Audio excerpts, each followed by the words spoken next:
On the shores of the Ionian Sea is an island called Scorpius. This island, and everything on it, once belonged to a very rich man. One day, he told the island's priest to prepare his chapel for an unexpected wedding.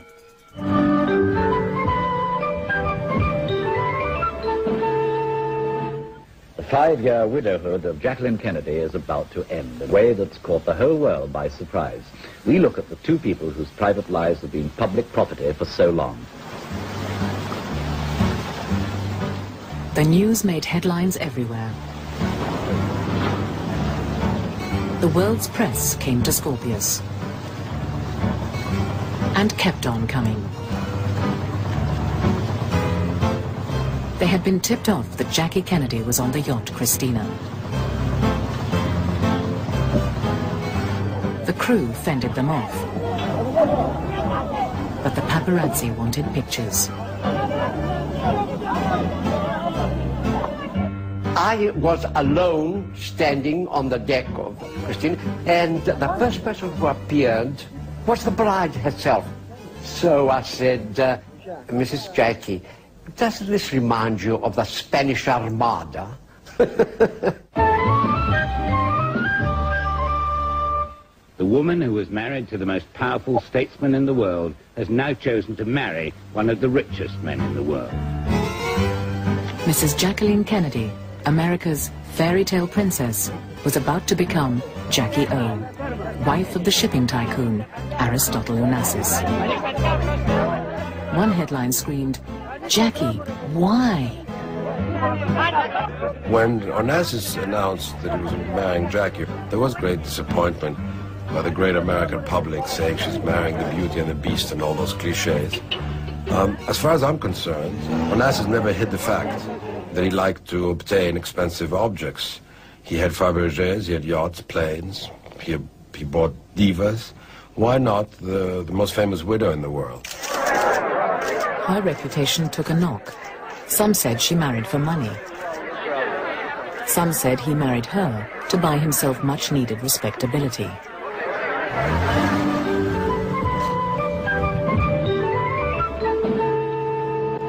Corey in Paris. I believe you know the island where they have their little summer place with 200 servants. I know Onnassis many, many years. What sort of man is he? How would you describe him? He's a pirate. A pirate? A pirate. I see. Yes, 26 years later, Konstantin Haritakis pays a visit to Onassis' favorite sister, Kalliroi.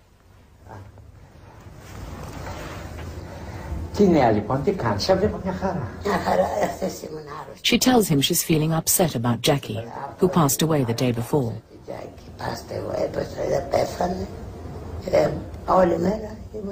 They both feel hurt by the way the press covered Jackie's death.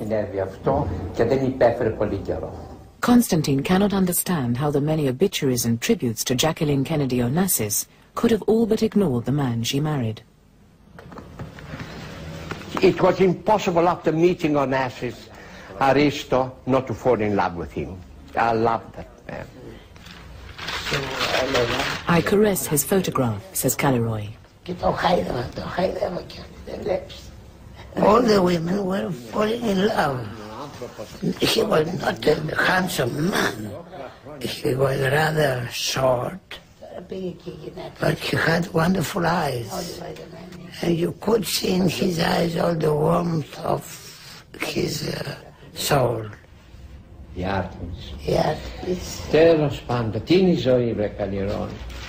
19 years later, both bride and groom are dead.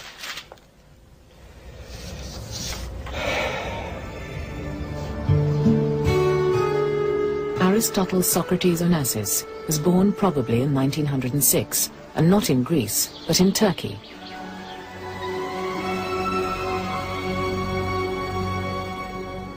His father was a tobacco trader who became head of the stock exchange in Smyrna. My father was a rather wealthy man, successful as a second generation. We were doing very well, but the First World War, finished up with all that, half of the family was slaughtered. In 1922, the Turks began a ruthless ethnic cleansing. The Greeks who had lived in Asia Minor since the age of Homer were driven from their villages.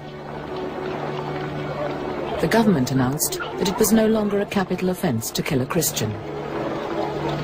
Hot on their heels came the Turkish army.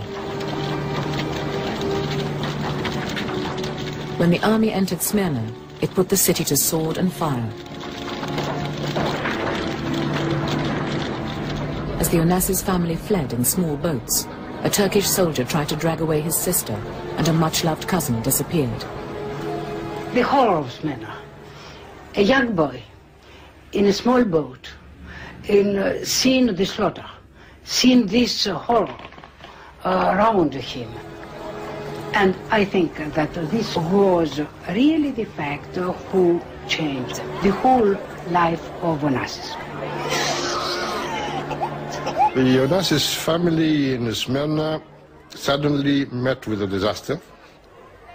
His uncle Alexander was hanged by the Turks. When they reached Greece, they were paupers. They lost all their money. No longer a rich man's son, Onassis found himself on the breadline. I had just finished the high school, and I was going to come to Oxford. Instead of going to Oxford, I had everything prepared, clothes and so on.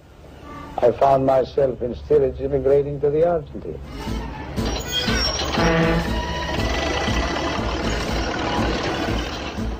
Onassis disembarked with barely $100 in his pocket. Over the next few years, he was going to do rather well in Buenos Aires. He reached Argentina together with his cousin Nicholas Cornelides.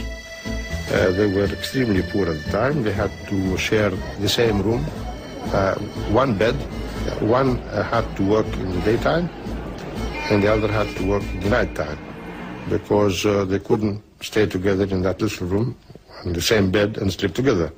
So Onassis has chosen to work night shifts in a telephone company. Working nights allowed Onassis to spend his days at a fancy yacht club, meeting the right people. There wasn't much work on the midnight shift, so Onassis practiced his foreign languages by listening in on international phone conversations. And this was how he spotted his first big business opportunity. In Argentina, as elsewhere, women were swooning over the smoldering good looks of a film star called Rudolph Valentino.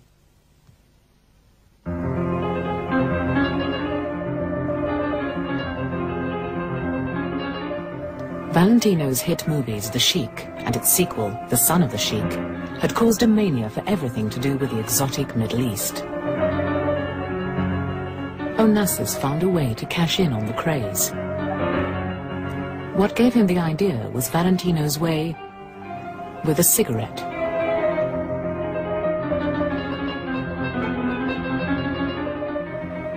So Onassis created his own brand of cigarette. He imported Turkish tobacco and targeted the female market.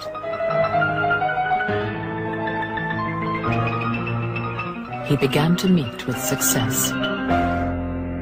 And that is the source of his first money.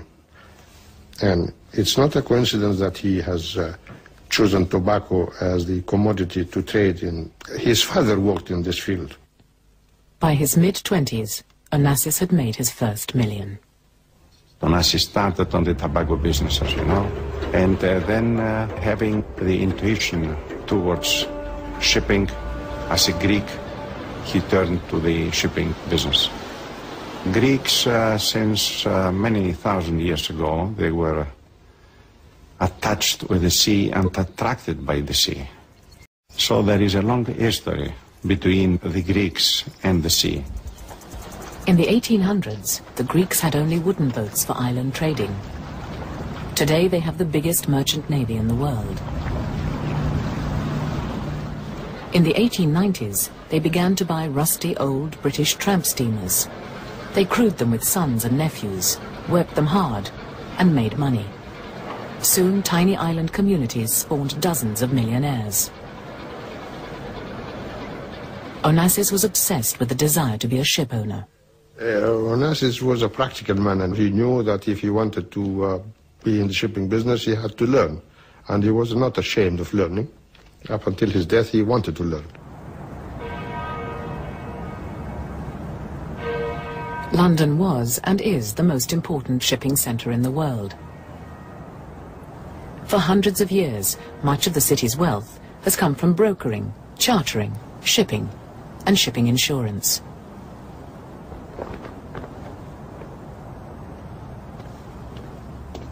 Onassis had already made enough money to maintain a permanent suite at the Savoy. But now he was about to start all over again. He worked grueling hours in a small backroom shipping office. He learned how to risk his money in a risky business, one where almost daily freight rates soar and plunge on the trading floor of the Baltic Exchange. I'm a Greek ship owner, and my father was a Greek ship owner. And you have to know, it's just like poker, when to get out and when to go in. And, you know, shipping is a tremendously gambling thing. It's timing. You cannot be afraid to lose. If you're afraid to lose, you can't make money because the ship gets old. Onassis was ambitious and never lacked nerve. Funny enough, all these ship owners are aggressive like that. But not too aggressive, because the too aggressive people make one or two good decisions and then they go broke. In the years of depression, he was told that there were a couple of ships laid up and he could buy them for a song at the time. Of course, nobody knew what he was going to do with the ships. And I suspect that he did not know either. So he risked his money, he bought the ships. 10 Canadian cargo ships were going cheap. Onassis bargained hard, paid cash, and bought 6 with his own money. With world shipping in the doldrums, he was taking a serious risk. But he had timed it right. The world depression eased, and before long he was getting a handsome return on his investment.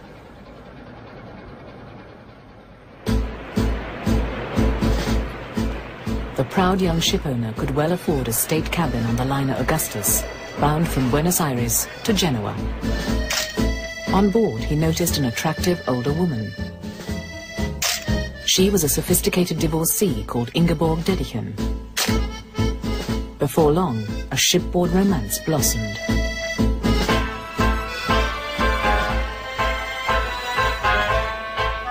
In all his serious love affairs, Onassis was attracted to strong, independent women. Throughout the 30s, he and Inge travelled everywhere together. The wealthy daughter of a Scandinavian shipping magnate, she opened doors for him. In 1938, a Swedish shipyard launched the Ariston. She was the first ship Onassis had built.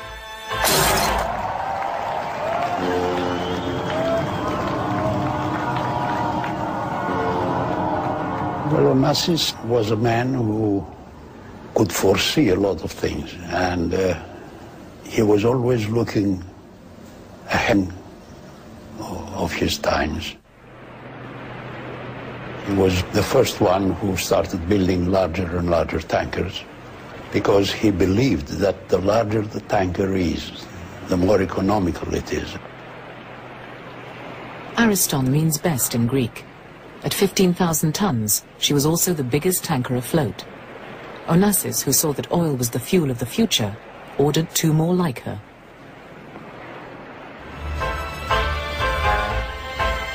The Ariston's maiden voyage was cause for celebration. A party of friends joined the ship. She was the first tanker to have a swimming pool. But the Second World War caught Onassis by surprise. In April 1940, an invasion fleet sailed from Germany.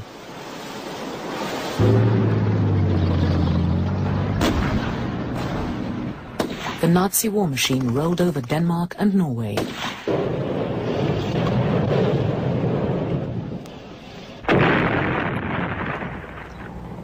Anxious to avoid the same fate, Sweden declared itself neutral and impounded the ships of combatant nations. Onassis' 3 new ships were moored in Swedish docks for the rest of the war.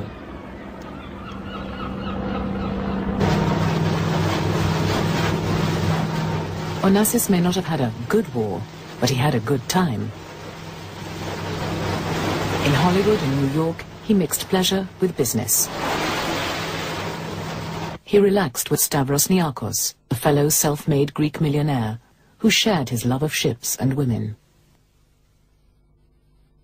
Onassis said, "I approach every woman as a potential mistress." If you walked into a room and you didn't know who he was, you'd still pay attention to him. And I noticed that, because a lot of people look like Onassis in Greece. Half the population looks like Onassis. He was short, ugly, but he he had far more presence than a lot of far better looking men that I've met. He wasn't awed by women, and of course he was extremely generous. And the moment a woman would express any desire, he'd say, "Well, you can have it," like that. So it was easy, and I mean, he got, after all, some pretty famous women. And he knew how to handle them very well, and flatter them. He was a great flatterer. Onassis did not want a movie star for a wife, but a Greek girl from a good family. Tina and Eugenie Livanos were the daughters of a great shipping magnate and highly marriageable. I don't say that he married Tina because she was a girl of a rich family. But it's very interesting to notice that the marriage of 2 fortunes makes a bigger fortune. He was 40 when he married Tina. By way of a dowry, his father-in-law gave him a ship. But Onassis had earned his place at the top table. Despite German U-boats, he made money in the war.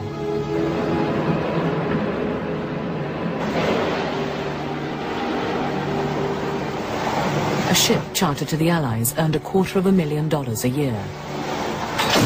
450 Greek merchant ships took part in the war. 360 were sunk. Only Onassis never lost a ship or a sailor. But would his luck hold when the war was over? It wasn't as easy to make money after World War II as people suppose. The reason why a lot of people made money was because they took tremendous chances, because they knew they were visionaries. They knew that America had to rebuild the world. How do you rebuild the world? Not by train, but by ship. At the end of the war, non-US citizens were forbidden to buy American Liberty ships. But with a clever lawyer and a dummy corporation, Onassis snapped up 16 Liberty ships and 4 surplus tankers. In the winter fuel crisis of 1947, his ready-made fleet made big money.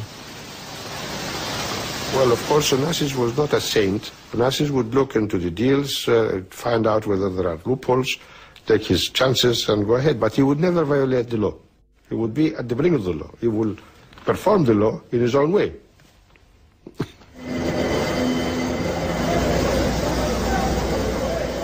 In the shipyards of post-war Germany, Onassis saw his chance for a bigger and even bolder gamble.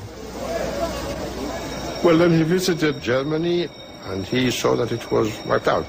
Nothing was there, and he asked them whether they could build for him some ships, particular tankers. And they said that they cannot because they lacked finances. But if they had a contract for about 30 ships, then they would go to the banks and get the money and build the yard and then build the ships. And this is exactly what he did. And he signed a contract for 30, if I remember correctly, 30 ships, 30 tankers.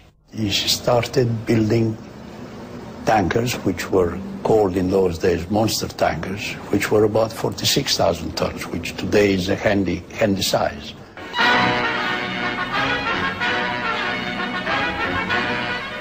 Festtag im Hamburger Hafen. 50.000 Menschen kamen zu den Howaldswerken und sahen den Stapellauf des größten Tankers der Welt, der Tina Onassis. He named this monster tanker after his wife. His daughter Christina broke the champagne, and his son Alexander pressed the button that sent her down the slipway. Die Taufe des stählernen Giganten.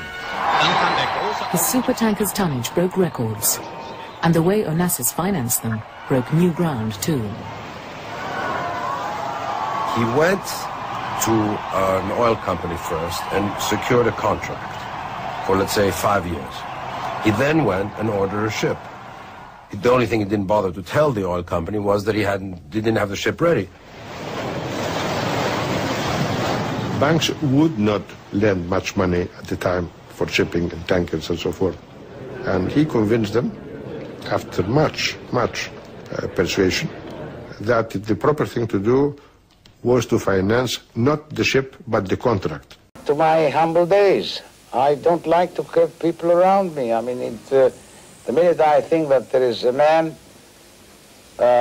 regardless of his salary or so, as a human being, that what he does is sits there and all day long and he waits for me to, for 10 minutes that I might make use of him, I just can't stand it. I think it's, well, of course it shouldn't be like that, because then people wouldn't have secretaries and wouldn't have assistants, wouldn't have valets and so on, but there you are. I mean, the very idea, even a chauffeur, a car, the very idea that I'm 10 hours, there's a man, a human being, that sits in a box with 4 wheels, and he waits and waits what you're going to say, if you're going to say something. Sometimes we even forget to tell him to go and have his lunch or go and have his dinner. I can't bear the idea. So that's why I try to do things as much as I can by myself. It must have been going on for the last 7 years. I told them at the time, I said it later on and again, we are very two close and dear friends. But unfortunately, this statement doesn't suit the spicy part of the press.